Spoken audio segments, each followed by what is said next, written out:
So what do you do? Do you debit cash? Do you credit cash? Do you debit fees earned? Do you credit fees earned? How do we make journal entries? This video is all about giving you the tools and the information to crush it on your Chapter 2 homework. In Chapter 2 on many Accounting 1 classes, you start to deal with journal entries where we have to have debits and credits. But many times you'll be going through that homework and you'll be getting red check marks, red X's, and you don't know how to fix it. Maybe your accounting instructor isn't available. Maybe a tutor isn't available. How do you make journal entries and get them right every single time? That's what this video is all about. We are into Chapter 2 of many of your Accounting 1 classes, and you've started with understanding the accounting equation. If you want to review that, I've got a video available, so make sure you go check out that one. Then we've talked about making entries that affect assets, liabilities, and owner's equity. I have a video about that. And then we started with the rules of debits and credits in Chapter 2. And now we're going to apply those rules of debits and credits to actual journal entries. Journal entries are how we get information into our financial records. I worked for a local municipality, a city, and I was the finance director there. And one of my favorite things was we had a room that had all of the records. This town goes back to 1870, and I could go into that room and pull out these gigantic books, these ledger books, and they had handwritten journal entries in this perfect cursive of the late 1800s. And I could open those up and see that they paid, this person 50 cents or this person $1.50, all of that kind of stuff. We still had those records. Thankfully, we have computerized systems these days to make journal entries. I'm going to go through how you manually make journal entries, very common in Chapter 2 homework for any Accounting 1 class. I want to walk through that, and also I want to show you how this works in real life in QuickBooks Online. So let's start with this journal entry here. Many businesses and most of your problems start with the owner investing money into their company. So we start with a date, and let's just imagine that I started my company here. It says Matt Douglas invest $10,000 to start Matt Douglas CPA LLC. So we'll start with the date. Let's say that I did that at the beginning of this month. All right, and so many times we have a reference of some kind. And a reference can either be an account number, or sometimes it can just tell us where we find this journal entry.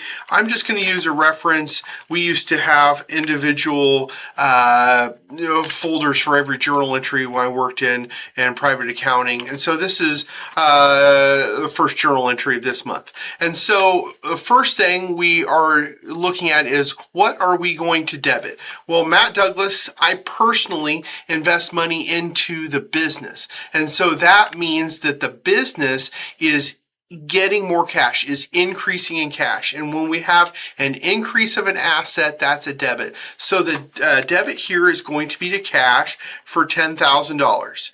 And then our credit is going to show that I, the owner, have rights to that cash. Because if I started the business and I said, I'm not going to do it, and I shut it down, then I would have rights to that cash. So we're going to have, this is going to be the capital account of mine, which would be just Matt Douglas Capital. And that's a credit because owner's equity accounts increase with a credit. Many times we just need the date one time. I think most of your homework problems, if you're using Cengage or McGraw-Hill Connect, aren't going to need you to enter these multiple times, but just want to show that. Many financial software also, though, have that on each line. So we have here a debit account and a credit. Every good journal entry has to have at least one debit account and one credit account. Has to have that. You can have more than one. I had journal entries that I had to make that had 20 debits and 100 credits. You can have big journal entries in real life, but it has to have at least one debit and at least one credit. And then this is important, the total of the debits has to equal the total of the credits. If I do this is a bad journal entry because that's one-sided, and now I have an increase in assets, but I don't have an increase in owner's liability or capital or owner's equity or liabilities, and so now my accounting equation is out of balance. That's a problem. I also can't do this because I'm still out of balance. I have to have my total in my debits equals my total in my credits. So there we go. Now we are in balance. We had 0, we raised assets 10,000, and we've now raised owner's equity 10,000. We are level, we are in balance. Okay, so many times right after you start a business, we have to pay the first month's rent. Let's just say that's on the same exact day, and we'll just call this one October 25-2, my second journal entry for the month, and then we have to debit something and credit something. Well, what are we increasing? Well, we're not increasing cash because we're spending that cash out, so we're decreasing cash. We are not increasing or decreasing a liability. We are increasing an expense. We are increasing rent expense. And we are increasing that by $1,100 because expenses raise with a debit. Now, I already know that this has to be $1,100. Why? Because it's got to be in balance. Always got to be in balance.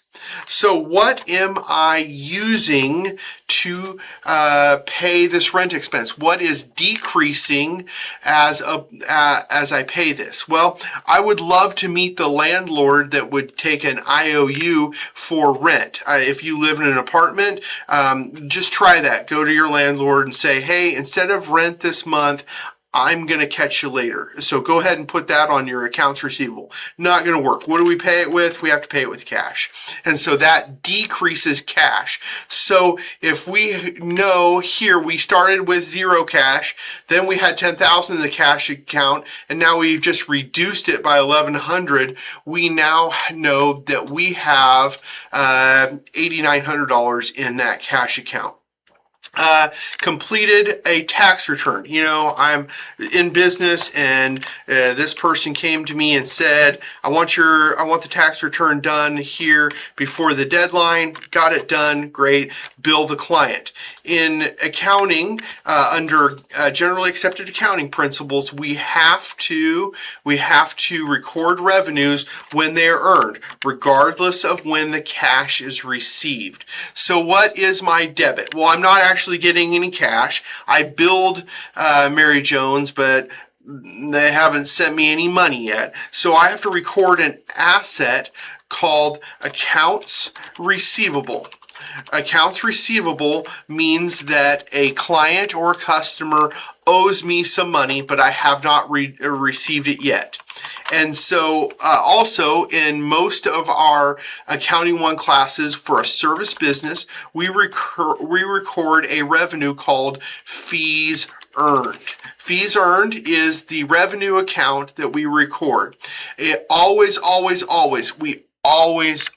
credit fees earned in the first 3 chapters of this. Credit fees earned. If you try to debit fees earned, if you're in a test and you think I'm going to select fees earned as a debit, don't do it. Stop yourself, because you do not debit fees earned. It's always a credit. And so we have an increase in an asset, increase in a revenue. We are good to go there, except for we just have to put that in. All right, our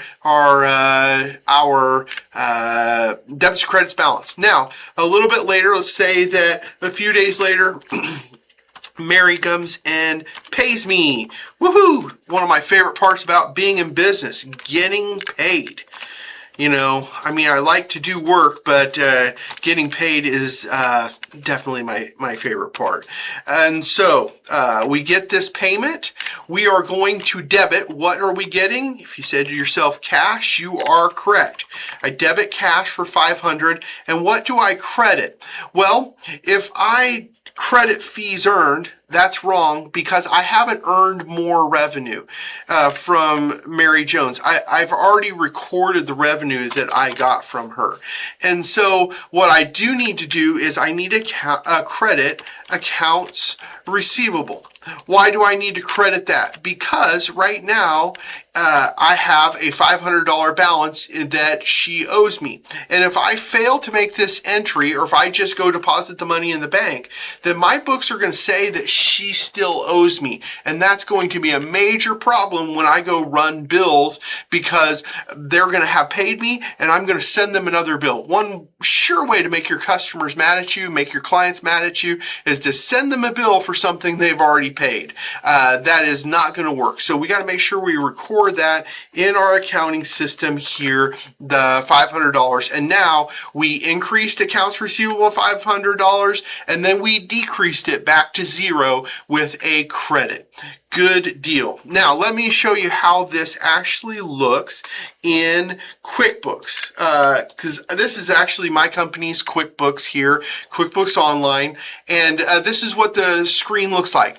Now, when you go and record transactions in QuickBooks, it does all this in the background. However, you can make manual journal entries into QuickBooks, and when I'm helping clients set up their QuickBooks for the first time, I'm usually have to make some manual journal entries. So let's show how that same transaction for Mary Jones would work in QuickBooks. So let's say the transaction where we finish the tax return and we need to record that revenue. So first we're going to record accounts receivable. And QuickBooks doesn't care if I do that on the first or second line, but I would put the debit column there, and I would put a description like completed tax return Mary Jones. And then we have here, we would have the credit, and here in mine, I have the credit of services. And I have several different kinds of income, but I just call that services. It would be called fees earned in a lot of ours. And so there we go. And then if I was really doing that, I would just save that, and it's a good journal entry. Now, let's see what happens if I try to do a journal entry that's out of balance. If I try to save it, it says something's not quite right. Please balance debits and credits. Or if I try to do a different amount and I try to save it, it'd say, nope, you can't do that. They have to balance. And so in QuickBooks, it'll already make sure that you do balance your debits and credits. When you're working through your homework, it's not going to give you that little red thing that says, this doesn't balance. And so you have to make sure that you know that every good journal entry has to have at least one debit, at least one credit, and the debits and credits have to balance. All right, this has been a quick run through of chapter 2.